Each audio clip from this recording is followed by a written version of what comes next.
Well, Reza Aslan was a Christian but converted back to the faith of his forefathers. It's Islam. He has now written a book about Jesus. The book has become controversial as it calls into question some of the core tenets of Christianity.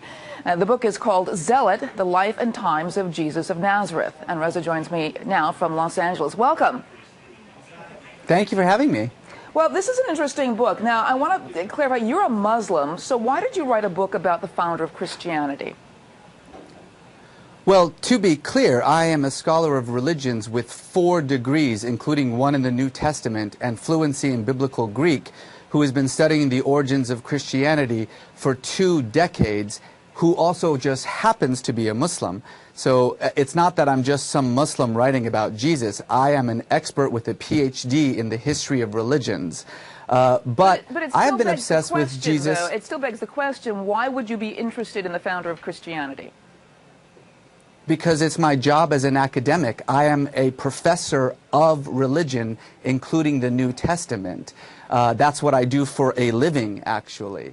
So, I mean, it would be like asking a Christian why they would write a book about, Islam. I'm not sure about that. But honestly, I've been obsessed with Jesus for really 20 years. I've been studying his life and his work and the origins of Christianity both in an academic environment and in a personal level for about 2 decades. And just to be clear, this is not some attack on Christianity. My mother is a Christian. My wife is a Christian. My brother-in-law is an evangelical pastor. Anyone who thinks that this book is an attack on Christianity has not read it yet.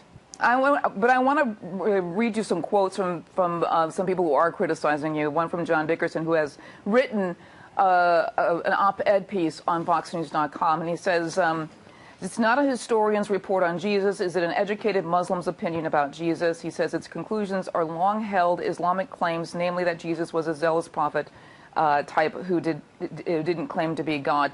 Well, that's actually not what Islam claims about Jesus. My book about Jesus overturns pretty much everything that Islam also thinks about Jesus as well. And to be clear, I just want to emphasize this one more time. I am a historian. I am a PhD in the history of religions. This isn't a Muslim opinion.